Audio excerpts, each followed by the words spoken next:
জামাতটাকে তো কেউ চাই নাই। আর এত ক্ষমতা থাকা সত্ত্বেও আপনার জামাতের রাজনীতি বন্ধ হয় নাই কেন?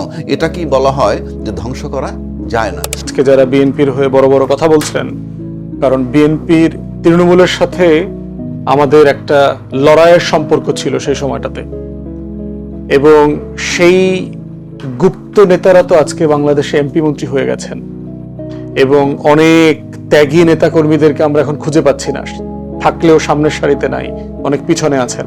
আপনি যাদেরকে গুপ্ত বলতেছেন, গুপ্ত তো পলিটিক্যাল টার্মস, কিন্তু একদম পিওরলি পলিটিক্যাল টার্ম। তাহলে আপনি এই গুপ্তদের সাথে আপনি তোর মহামিলাত করতে চান কেন?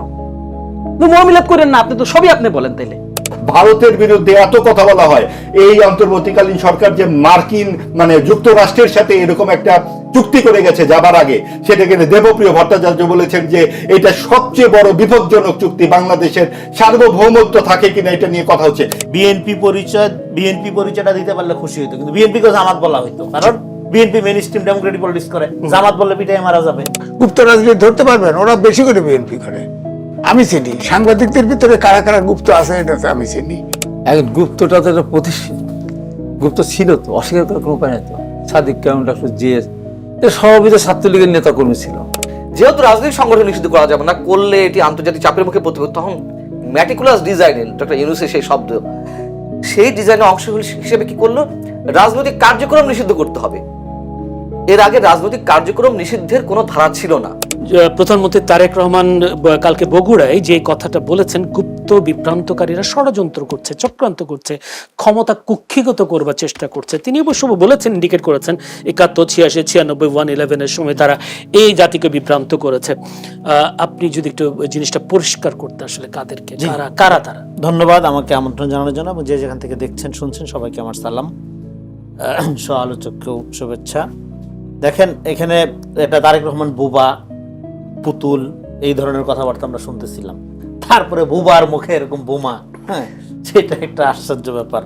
এবং একটু কড়াভাবে উনি বললেন, সাধারণত এত কড়াভাবে ইলেকশনের পরে ওনাকে বলতে শোনা যায়নি আর কি। জি, তো বুবার যদি মুখের এই অবস্থা হয়, হ্যাঁ, তাইলে ওনারা যেভাবে আশা করেন যে উনি এটা কি বলে যে বাচালতা করবে, আগে যেরকম প্রধানমন্ত্রীরা করতো বা রাষ্ট্রপ্রধানরা করতো, তাইলে এদের অবস্থা কি হবে সেটা চিন্তা করার বিষয়। দেখেন, আমি যে জায়গাটা একটু গুরুত্ব দিতে চাই, ছোট করে বলি যে রাজনীতি করা বা রাজপথে আন্দোলন করা, এটাও কি এক ধরনের মানে ক্ষমতা কুক্ষিগত করার একটা পায়তারা বলছে? রাজপথে আন্দোলন করা তো কোনো সমস্যা নাই, কথা হলো আপনি আন্দোলন কি নিয়ে করছেন, আন্দোলনের প্রক্রিয়া কি, আন্দোলনের প্রক্রিয়া কি। ধরেন এই যে আমি বললাম যে এই গভর্নমেন্ট কতগুলো জায়গায়, আচ্ছা আগে আপনার প্রশ্নের উত্তর দিই সরাসরি। গুপ্ততা, দেখেন উনি গুরুত্বপূর্ণ একটা গুপ্ততা নিয়ে আমরা অনেকদিন ধরে কথা বলতেছি। এই আপনার ধরেন 5 তারিখের পরের থেকে গুপ্ততা নিয়ে আলাপ করতেছি। এটা নিয়ে নতুন করে আলাপ করার কিছু নেই, এটা বাংলাদেশের রাজনীতিতে প্রতিষ্ঠিত একটা সমস্যা। গুপ্ততার ঐতিহাসিক সিনারিও কি, ঐতিহাসিক সিনারিও গুপ্ততার রাজনীতিটা যদি আমরা মানে স্টাডি করতে চাই, বুঝতে চাই এটা সমস্যা কি, কেউ গুপ্ত থাকলে সমস্যাটা কি হয়, সেটার ক্লাসিক্যাল উদাহরণ হলো জার্মানির হিটলারের মানে উত্থান। আপনার ইহুদিরা ওইখানে সংখ্যায় ছিল 5%, 7%-এরও কম, কিন্তু সমস্ত পাওয়ার সেক্টরগুলো তারা ওই নিরপেক্ষ নামে দখল করে ফেলছিল। ফলে বৃহত্তর জনগোষ্ঠী চরমভাবে বঞ্চিত হচ্ছিল। তখন হিটলার কিন্তু একটা সোশ্যাল ডেমোক্রেটিক লিডার হিসাবে উত্থান হয়েছিল। ফলে গুপ্ততার কারণে দেখা যাচ্ছে পাওয়ার গুলো ক্যাপচার হয়ে যাচ্ছে নানা রকম আপনার এই নন পলিটিক্যাল অ্যাক্টরদের দ্বারা, মানে ইস্টাবলিশমেন্ট, মানে establishment, power captured by establishment. এটা যখন হয়ে যায় তখন জনগণ বঞ্চিত হয়, এবং সেটা ইস্টাবলিশমেন্ট ক্যাপচার করে through the emotion, through narration, হ্যাঁ, এক ধরনের মোরালিস্টিক, হ্যাঁ, সিঙ্গেল মানে আপনার ট্রুথফুল ন্যারেটিভ তৈরি করা, মানে এক ধরনের কৃত্রিম সত্য তৈরি করা, এবং ওইদিকে একটা ইমোশনাল জোয়ার তৈরি করার মধ্যে দিয়ে এটা আপনার ক্যাপচার করে। যাই হোক, এখন বাংলাদেশের ক্ষেত্রে এই বাস্তবতা আছে কিনা? হ্যাঁ আছে। ক্যাডার ভিত্তিক রাজনীতি অলওয়েজ প্রো ইস্টাবলিশমেন্ট রাজনীতি করে।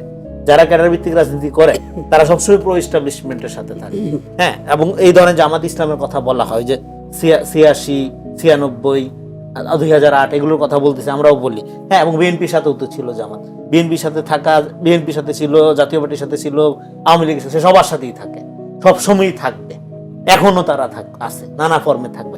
ক্যাডার ভিত্তিক রাজনীতি অলওয়েজ প্রো ইস্টাবলিশমেন্ট হিসেবে ফাংশন করে এরা। এবং জামাতের ক্ষেত্রে জামাত হলো এন্টি ন্যাশন পলিটিক্যাল ফোর্স ছিল একটা। 71-এ তারা গোটা জাতি যেখানে স্বাধীন মুক্তি যাচ্ছে, ন্যাশনাল একটা জাতীয় মুক্তি সংগ্রামে ঝাঁপাই পড়ছে, তারা এটার বিরুদ্ধে গিয়ে দাঁড়াইছে। ফলে anti nation but pro establishment politics করে আবার তারা। হ্যাঁ, তারপর আবার স্বাধীন দেশ হওয়ার সাথে সাথে ইস্টাবলিশমেন্টে ঢোকার জন্য তারা যত রকম চেষ্টা করা দরকার। আওয়ামী লীগ তাদের চিহ্নিত শত্রু সেই 71 সালের সময় থেকে, কিন্তু তারপরেও তারা দেখবেন যে স্বাধীনতার পরে প্রথম 86 সালে তারা আওয়ামী লীগের সাথে চলে গেল। হ্যাঁ, তো ফলে শত্রু মিত্র বিভাজনের আন্দোলনও ছিল।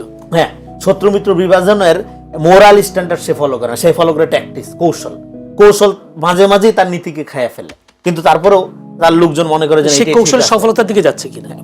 কৌশলে সফল হওয়া যায় ফর টাইম বিং হওয়া যায়।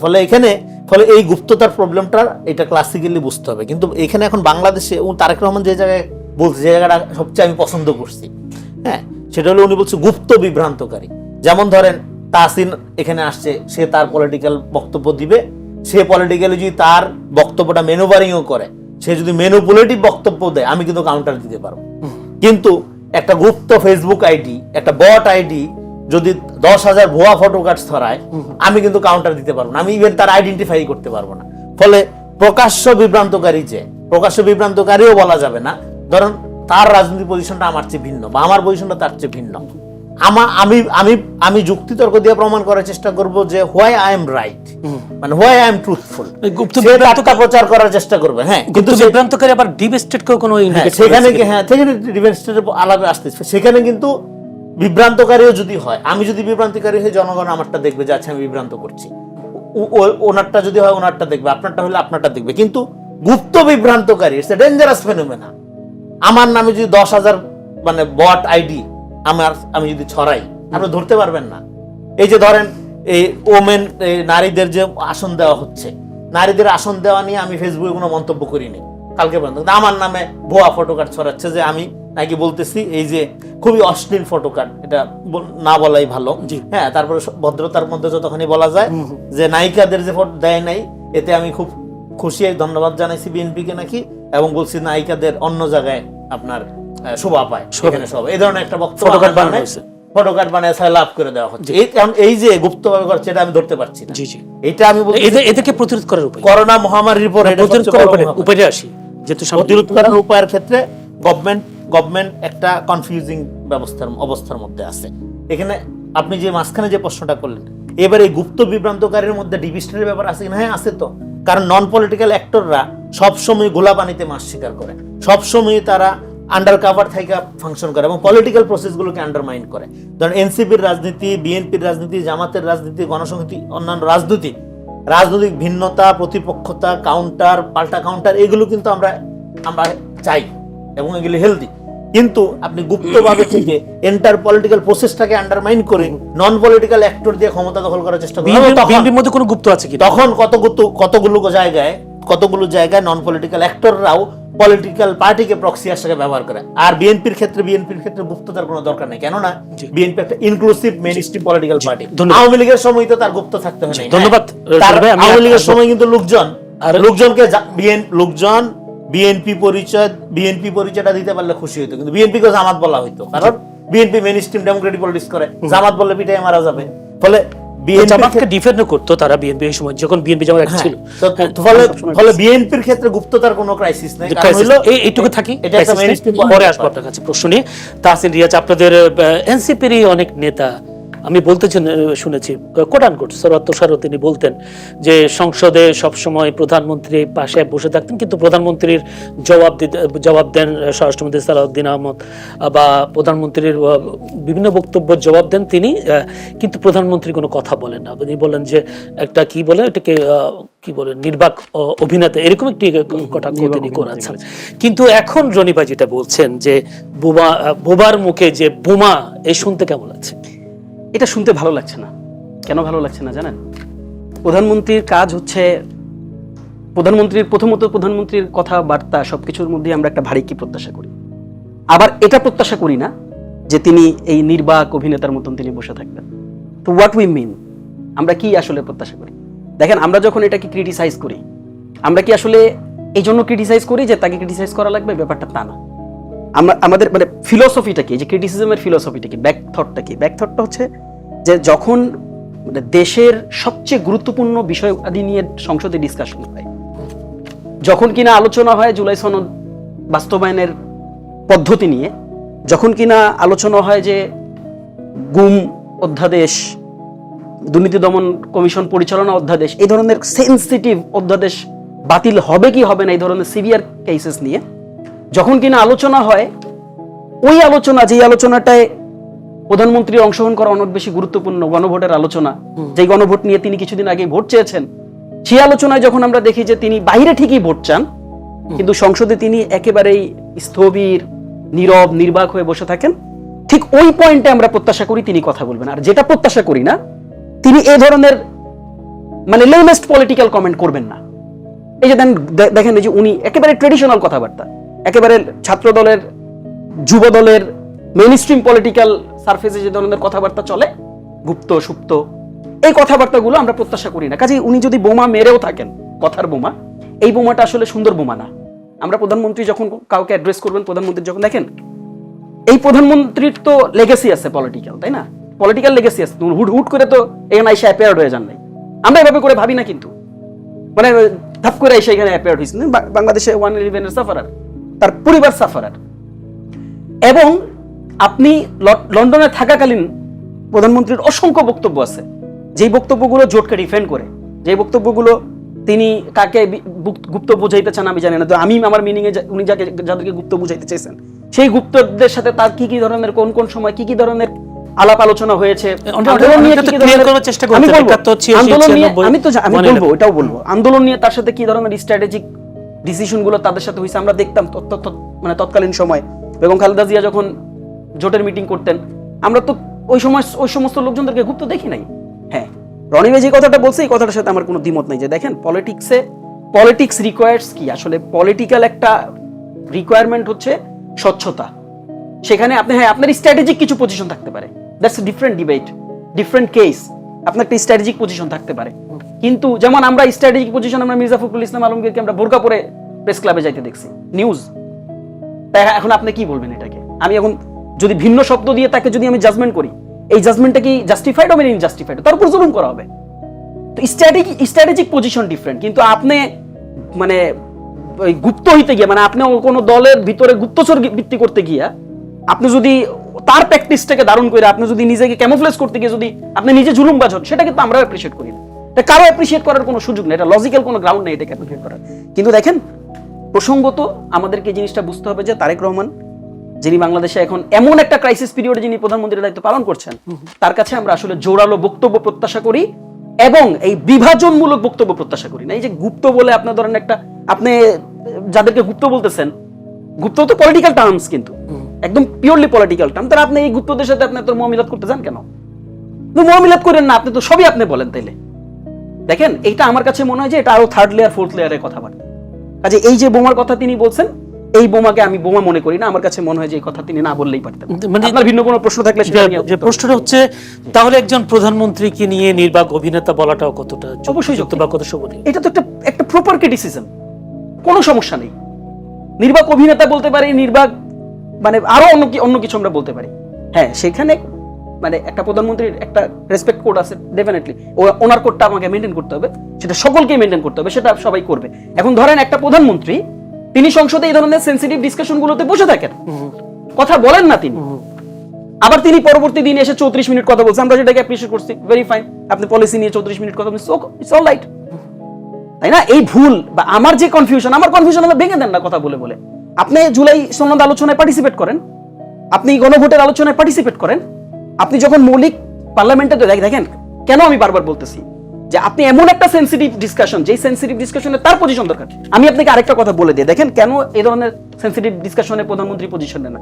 এটাও একটা তার একটা স্ট্র্যাটেজিক পজিশন, এটাও তার একটা, তিনি জানেন যে তিনি সংসদে যদি এভাবে করে জুলাইয়ের বিরুদ্ধে তিনি অবস্থান নেন, সনদের ব্যাপারগুলো যে কনফিউশনগুলো অ্যারাইজ হয়েছে, অধ্যাদেশ বাতিলের যেই কনফিউশনগুলো অ্যারাইজ হয়েছে, গণভোট নিয়ে যেই সংসদে গণভোট নিয়ে বলা হয় যে এটা একটা প্রতারণা, তো এই পজিশনগুলোতে যখন তিনি ওপেন হয়ে যাবেন, তখন আসলে তাকে তো মানুষকে ফেস করতে হবে। তিনি তো মানুষের কাছে গিয়ে কমিটমেন্ট করছেন যে ভাই, আমি তো একবারই ভোট চাবো, আপনার সাথে যদি প্রতারণা করি আপনি পরবর্তীবার আমাকে ভোট দিবেন না তো। তো এই জিনিসগুলো ওপেন হয়ে যাবে, এই জন্য তিনি সাইলেন্ট একটা বলে। এটা ব্যাপারটা এরকম না তিনি পারেন না কথা বলতে, ব্যাপারটা হচ্ছে তিনি স্ট্র্যাটেজিক কারণে এই কথাগুলো বলতেছেন না। ঢাকা বিশ্ববিদ্যালয়ে ছাত্রদল যুব দলের দীর্ঘদিনের পুরনো শিক্ষার্থীদেরকে অর্থাৎ 36 জনকে হলে সিট বরাদ্দ দিয়েও এখন চলছে কিছুটা ছাত্রদল বা ছাত্র শিবিরের সাথে কিছুটা উত্তেজনাপূর্ণ বাক্য বিনিময় চলছে এবং তারা একে অপরকে প্রতিবাদ বিক্ষোভও করতে দেখা গেছে। এবং শেষ পর্যন্ত কি হতে পারে বা কি হবে সেটা হয়তো সময় বলে দেবে। কিন্তু প্রশ্নটা হলো 24 পরবর্তী গণঅভ্যুত্থানের পর যেটা মানুষ আশা করেছিল যে সেটি সুন্দর বাংলাদেশ অর্থাৎ সমঝোতার ভিত্তিতে সবাই সংহতি নিয়ে একে অপর দলের সাথে মিলেমিশে একটি সুন্দর দেশ সুন্দর বাংলাদেশ করবে, সে প্রত্যাশা ছিল 24 আন্দোলনে। কিন্তু এখন কেন সে আবার উত্তপ্ত হয়ে উঠছে শিক্ষাঙ্গনগুলো, সেই বিষয়টা নিয়ে আমরা আলোচনা করবো। এবং যদি বলি এই কালকেও অনেক রক্ত ঝরেছে অনেকেরই, দুই পক্ষেরই, সেই ক্ষেত্রে 20 জন আহত হয়েছেন এমন একটি খবর আছে আজকের পত্রিকায়। তো যদি বলি এই গুপ্ত বিরোধে কেন ঝরছে রক্ত, সেই প্রশ্নটা নিয়ে আমরা সেই বিষয়টা নিয়ে আলোচনা করতে চাই। আলোচনা করবো সমসাময়িক বিষয় নিয়েও। দর্শক মতে আলোচনার বিষয় আজকে নির্ধারণ করেছি গুপ্ত বিরোধে ঝরলো রক্ত, এবং সেই সাথে সমসাময়িক বিষয় নিয়ে আলোচনা হবে। আলোচনা করবার জন্য স্টুডিওতে উপস্থিত আছেন একজন সিনিয়র সাংবাদিক এম এ আজিজ। আপনাকে অসংখ্য ধন্যবাদ সময় দেওয়ার জন্য। দর্শক আমার ভাই আছেন হাবিবুর রহমান হাবিব, সংসদ সদস্য, বিএনপি চেয়ারপারসন উপদেষ্টা। হাবিবুর রহমান, আপনাকে অসংখ্য ধন্যবাদ। আসবো গুপ্ত প্রসঙ্গে আপনার কাছে আসবো। দর্শক, পুরো অনুষ্ঠান জুড়ে আপনাদের সাথে আছি আমি জয়নুল আবেদিন। বলছিলাম গুপ্ত বলাকে কেন্দ্র করে চট্টগ্রামে যে একটি রক্তক্ষয়ী সংঘর্ষ হয়ে গেল, কেন আবার উত্তপ্ত হচ্ছে সিঙ্গাগন, একটু সিনিয়র সাংবাদিক যেহেতু আমাদের সাথে আছেন জনাব এম এ আজিজ। 24 পরবর্তী আমরা কি এই চিত্র দেখব বা এই ছবি আন্দোলন দেখব বা শিক্ষাঙ্গন উত্তপ্ত হবে, সেই চিন্তা কি আমরা করেছিলাম কি? ধন্যবাদ আপনাকে। দেখেন দর্শক শ্রোতাকে, হাবিব ভাই আছেন, তিনি তো আমাদের নেতা এলাকার। হ্যাঁ, তো যাই হোক, গুপ্ত বললে জামাত কেন মাইন্ড করে? আপনি দেখেন ঢাকা ইউনিভার্সিটিতে যে সাদিক ক্যাম্প ভিপি হয়েছে, আগে জানতেন যে সে শিবির করতো না। পট পরিবর্তনের পরে হঠাৎ করে ভিসি ডাক দিছে, তখন করে আমি ছাত্র শিবির অমুক। গুপ্ত তো বিএনপির ভিতরে গুপ্ত জামাত আছে না, আওয়ামী লীগের ভিতরেও ছিল। বিএনপির শুধু গুপ্ত জামাত আছে নাকি অন্য কোনো দলও আছে? সব দলে সর্বত্র আছে। এবং জামাত সার্বজনীন দল না, আপনি খেয়াল করে দেখেন, তারা এনজিও টাইপের দল, তাদের অনেক প্রতিষ্ঠান আছে, সব প্রতিষ্ঠানে শুধু জামাতি লোক চাকরি করে। ধরেন ঘটনাচক্রে জামাত যদি ক্ষমতায় যেত, তাহলে জামাতের সদস্যদেরই বাংলাদেশ হতো, অন্যদের না, আমাদের না। কারণ আপনি পরোক্ষ করে দেখেন যে একটা কথা প্রচলিত আছে যে জামাত যদি কোরবানি দেয়, সেও জামাতের ফকির খোঁজে, অন্য লোককে দেয় না, মানে ওই গরুর মাংস অন্যকে দেয় না। সুতরাং আমি তো মনে করি, ধরেন গুপ্ত রাজনীতি, গণতান্ত্রিক ব্যবস্থা চাই, গুপ্ত রাজনীতি চলতে পারে না। তাহলে জেএমবি, আনসারুল্লাহ বাংলা টিম, ওই যে নাথান বোম আমাদের হিল ট্যাক্সে একটা অংশ স্বাধীন চায় না, তাহলে তো ওদেরকেও পলিটিক্স করতে দিতে হয়। গুপ্ত রাজনীতি যারা করে তাদের গণতান্ত্রিক ব্যবস্থাপনায় কোনো রাজনীতি করতে দেওয়া উচিত না, আমি তো এটাই মনে করি। তো এখনো কি তারা গুপ্ত থেকে রাজনীতি করছে? আপনার কি মনে হয়? আসলে আছে তো এখনো বিএনপির ভিতরে, আমি তো বরাবরই বলি 20% ভোট আছে এখনো, কমপক্ষে 20। গুপ্ত রাজনীতি ধরতে পারবেন, ওরা বেশি করে বিএনপি করে। আমি চিনি সাংবাদিকদের ভিতরে কারা কারা গুপ্ত আছে, এটা তো আমি চিনি, সেটা আমাকে জিজ্ঞেস করলে আমি গোপনে বলে দেবো, সমস্যা নাই। গুপ্ত রাজনীতির নাম বলা যায় না, না অফিসে বলা উচিত না, এটা সবাই জানে। এবং গুপ্ত রাজনীতি যারা করে তারা বেশি চাটুকারিতা করে, তাদেরকে বিএনপি নেতারাই পাহারা দেয়, তাদের চাকরিও দিছে, দখলও করাইছে তাদের দিয়ে, এই মিডিয়াই দখল করাইছে, বুঝছেন? এটা এইটুকু শুধু বললাম। সেক্ষেত্রে আপনি বলছেন যে তাদেরকে গুপ্ত বললে জামাত রাগ করে কেন? কিন্তু এই পারসেপশন তৈরি হয়ে গেছে কিনা, সবাই তাদেরকে গুপ্ত বলতে বলতে তারা এখন গুপ্তটাকে নিতে পারছেন, একসময় তাদেরকে রাজাকার বলা হতো। গুপ্ত না থাকলেই তো হয়, তাহলে তো তাকে গণতান্ত্রিক রাজনীতি যদি সার্বজনীন পলিটিক্স করে, অর্থাৎ আমিও যদি ধরেন বিএনপি আছে, আওয়ামী লীগ ছিল, আমি টকশো করছি না শেষ পর্যন্ত, আমাকে ধরেও নিছে, ঠিক আছে, তারপরেও আমি ধরেন মৃত্যুর ভয় করি নেই, কথা বলছি। আমার তো অন্তত পক্ষে এন্ট্রান্সটা ছিল, ঢোকার জায়গাটা ছিল। জামাতের ধরেন আমি বলি আমার এলাকায় যে বড় নেতা ছিল জামাতের, আমি ছিল, সে আমার মামা ছিল, কিন্তু আমাকে কোনো সাইড দেয় নাই। ওখানে পলিটিক্স ঠিক আছে, এমনি বাসায় গেলে আদর যত্ন সব ঠিক আছে, কিন্তু সুযোগ সুবিধা কিন্তু কোনো জায়গায় কোনো ছাড় নাই, কোনো ছাড় নাই। আপনি জানেন যে আমি সাংবাদিকদের ইউনিয়ন করি, সব সময় জামাতের সবগুলো লোক আমার এফডিতে ভোট দিত, এবং জামাতের সেন্ট্রাল থেকে সিদ্ধান্ত দিয়ে দেওয়া হতো একে ভোট দেওয়া যাবে না, ভোট দিতে। ওখানে বিএনপির কেউ নাই এই হ্যাঁ। সংগঠনগুলোতে? না, বিএনপির আছে, বিএনপির ভোট পাইতাম, তারা তো পায় না। আমাদের এখানে তো ধরেন ব্রডলি তো আপনি জানেনই দুই ভাগ, একটা হলো আওয়ামী লীগ সিপিপি এরা একদিকে, আর বিএনপি জামাত একদিকে, দুইটা ফোরাম, তাই না, দুইটা গ্রুপ।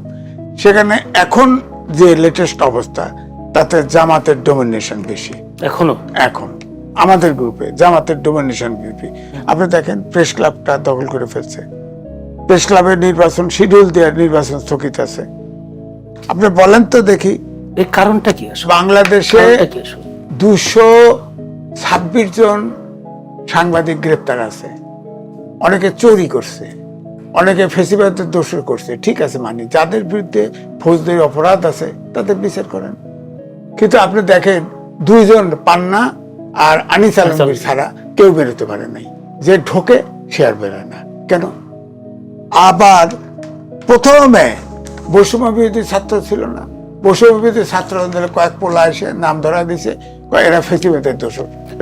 আজকে আমাকে একটু যে ইন্টারিম গভর্নমেন্টের সময় এই সাংবাদিকগুলো গ্রেফতার হয়েছে, এখন তো নির্বাচনী সরকার, তাহলে মুক্তি পাচ্ছে না কেন সাংবাদিক? না, এটা তো আমারও প্রশ্ন।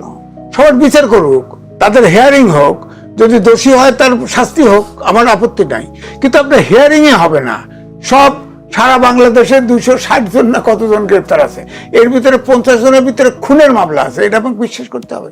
কোন সাংবাদিক খুন করে? বলেন, কি একটা কালচার যে তারে ধরে তারে নিয়ে খুনের মামলা ধরা দেয়? হ্যাঁ, এটা কোনো কথা হইল নাকি? আমার কথা এখন হলো, কি আশা করেন এই সরকারের সময়? এই সরকারের আমলে ধরেন একটা অভ্যুত্থান ঘটেছে তো 5 তারিখে, তখন কিন্তু 71 সালে যে আশা করেছিলাম বৈষম্য থাকবে না, আইনের শাসন থাকবে, সুশাসন থাকবে, গণতন্ত্র থাকবে, আমরা তো মৌলিক গণতন্ত্রের বিরুদ্ধে যুদ্ধ করেছি। এখন 90 আন্দোলন হয়েছে, এই যে হাবিব ভাইরা আন্দোলন করছে, তারপরে ধরেন 5 তারিখের যে চেঞ্জ হলো, সেখানে ফেসিবাদের বিলুপ্ত চাইছে, রাজনীতিবিদদের পিছনে ছিল তো, ফেসিবাদের বিলুপ মানেই গণতন্ত্র চাই, আইনের শাসন চাই, সুশাসন চাই। তা আমার বক্তব্য হচ্ছে যে জেলে ঢোকে বেরোয় না কেন, হিয়ারিং হয় না কেন, এটা আইনের শাসনটা কোথায় আছে? এটা চাইবো না অবশ্যই। আমার কথা হলো সাংবাদিক অপরাধের বাইরে না, মানুষ তো, যে বিচার কথা অনেকে আছে, অনেক ফ্ল্যাটের মালিক আছে, অনেক টাকার মালিক হয়েছে, আমরা জানি, চিনি তো, কিন্তু সাংবাদিকতার ইথিক্স থেকে বের হয়ে সাংবাদিকতা করেছে এমন অপরাধ তো আছে, অভিযুক্ত আছে। যাদের অপরাধ আছে আমি জানি, দেশদ্রোহী মামলাও আছে এবং তার সাথে যুক্তও আছে, তাদেরও জানি, তাদেরও বিচার করেন, বিচার। আমার কথা, যে অপরাধ করছে সে অপরাধের বিচার হোক, কিন্তু হিয়ারিং এ হবে না, এটা কেমন? এটা কেমন কথা? একটু যেতে চাই হাবিবুর রহমান হাবিব, এমএ আজিজ সাংবাদিক, সিনিয়র সাংবাদিক, উনিও বলছেন, যদিও বলছি গতকাল গুপ্ত বিষয়টা নিয়ে বিশাল সংঘর্ষ হয়ে গেল, ওনার অভিযোগ হলো এখন বিএনপির ভিতরেও গুপ্ত আছে, সে গুপ্তগুলো কি কেবল জামাত নাকি অন্য কোনো দলেরও লোক আপনাদের ভিতর ঢুকে আছে? আপনাকে ধন্যবাদ। আপনার মাধ্যমে চ্যানেল এসকে সম্মানিত দর্শক শ্রোতাদিকে সশ্রদ্ধ সালাম, আলোচক প্রখ্যাত সাংবাদিক আজিজকে শুভেচ্ছা। আসলে আপনি প্রথমে যে প্রশ্নটা করেছেন গুপ্ত শব্দটাকে নিয়ে, গতকাল যে সংঘর্ষটা হলো, রক্তক্ষয় হলো, গুপ্ত বিরুদ্ধে ঝরছে রক্ত, খুবই দুঃখজনক। এখন গুপ্তটা তো একটা প্রতিষ্ঠিত, গুপ্ত ছিল তো, অস্বীকার করার কোনো উপায় নেই তো।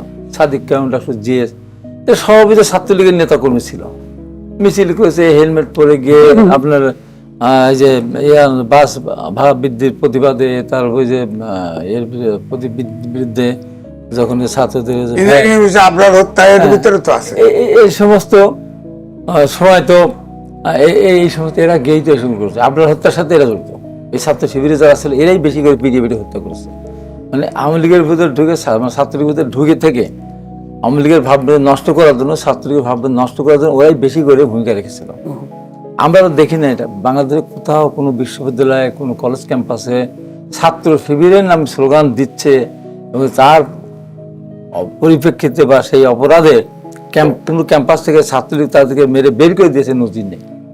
দু একজন গুপ্ত ভাবে হয়তো ছিল, ধরা পড়ছে এটা শিবির, তাকে মারপিট দু এক জায়গায় করেছে, গ্রেপ্তারও করেছে, মেরে হাত পুরস্কার দিয়েছে। মিছিল কোথাও করেছে, ছাত্রদল মিছিল করতে গিয়ে মার খেয়েছে, বারবার আহত হয়েছে, টুকু থেকে শুরু করে বিভিন্ন জন ছাত্রদল সভাপতি, এরা প্রকাশ্যে যে আমি ছাত্রদল করি।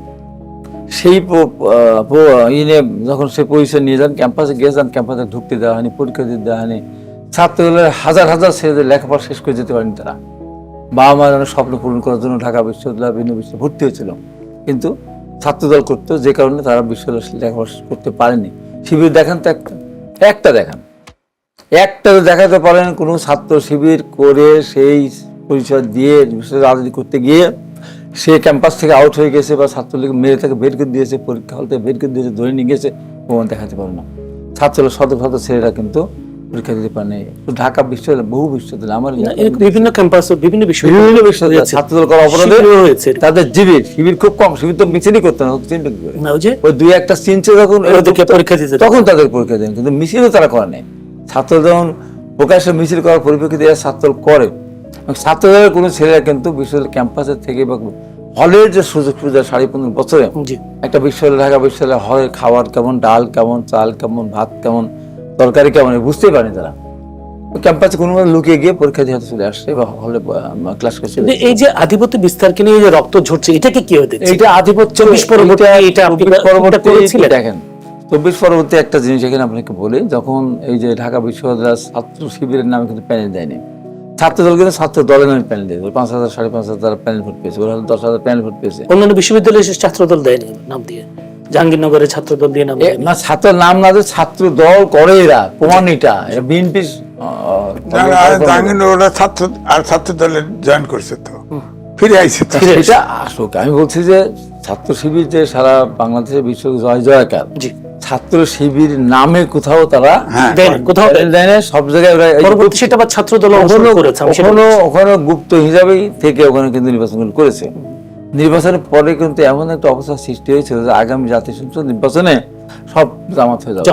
আমি বহু জায়গায় বলেছি, ডাকসুর উদাহরণ দিয়ে বসে মুজাহিদ সেলিমের কথা বলেছি, উনি 72-এ জিতেছিলেন, 73-এ ছাত্রলীগের সাথে ওকে প্যানেল দিয়েও ব্যালট বাক্স ছিনতাই করতে হলো, পরে রেজাল্টই ঘোষণা হলো না, ওই যে গামা লেনিন পরিষদ, লেনিন কামা পরিষদ। তো এইটা মানে এটা হয়নি তো বিশ্ববিদ্যালয়ের হলে, বিশ্ববিদ্যালয়গুলিতে এই ভোট দিয়ে এটা হলো, এই যে সুস্থ সুন্দর ভোট হলো না, এই ভোটের ভিতরে কিন্তু জামাত কিন্তু এখানে ভোট চুরি করছে, আমার ওখানে চুরি করছে। এবং এই ঢাকা বিশ্ববিদ্যালয়, বিভিন্ন বিশ্ববিদ্যালয় অনেক ভোট দিতে যায়নি, আমি দেখেছি তো, সেই ভোটগুলি ওরা দিয়েছে। আপনি কোনোভাবে এনসিপির পক্ষ থেকে প্রস্তাব পেয়েছেন কিনা বা তাদের দলে যাওয়ার জন্য? দেখেন, এনসিপির দল গঠন হওয়ার আগ থেকেই আমাদের ব্যাপারে প্রস্তাব আছে। ইভেন নির্বাচনের আগেও আমরা এটা পাবলিকলিও বলেছি যে জুলাইয়ের পক্ষের যে তরুণ রাজনৈতিক দলগুলো আছে, তারা সবাই এক প্ল্যাটফর্মে এসে একটা নতুন রাজনৈতিক ধারা তৈরি করতে পারে কিনা, এই আলোচনাটা নির্বাচনের আগে থেকে চলমান, এবং আলোচনাটা এখনো চলছে নির্বাচনের পরেও। কারণ বাংলাদেশে বিরোধী দলের রাজনৈতিক যে শূন্যতা, এই শূন্যতা আমরা যারা ছোট ছোট রাজনৈতিক দল আছি, আমরা কেউ এককভাবে পূরণ করতে পারবো না। এবং সংসদের বাইরে সেটা প্রমাণ হচ্ছে যে আসলে এইরকম একটা ব্রুট ল্যান্ডস্লাইড মেজরিটি দল যে আচরণগুলো করছে, যেটা খুবই অন্যায্য, জনগণ, দেশ এবং রাষ্ট্রের স্বার্থে তাকে যে আমার জবাবদিহিতা করা দরকার, সেইটা আমরা করতে পারছি না। সেখানে আমাদেরকে অনেকেই এই প্রস্তাবটা নিয়ে আলোচনা করছেন যে সবাই এক ছাতার নিচে চলে আসা যায় কিনা, অদূর ভবিষ্যতে আসার সম্ভাবনা আছে। এই আলোচনাটা চলছে, এই আলোচনাটা নতুন না। ধন্যবাদ আপনাকে। জনাব আবু আজিজ, আওয়ামী লীগের যে এখন উনি বলছিলেন যে তারা এখন অলস হয়ে পড়ে আছেন, তাদেরকে তারাও যুক্ত হচ্ছে, তারাও আগ্রহ প্রকাশ করছেন বিভিন্ন দলে যুক্ত হবার জন্য। তারা কি তাদের মধ্যে কি এই উপলব্ধিটা হয়েছে কিনা যে নেতা যারা উচ্চ পর্যায়ে যারা নেতা তারা বাইরে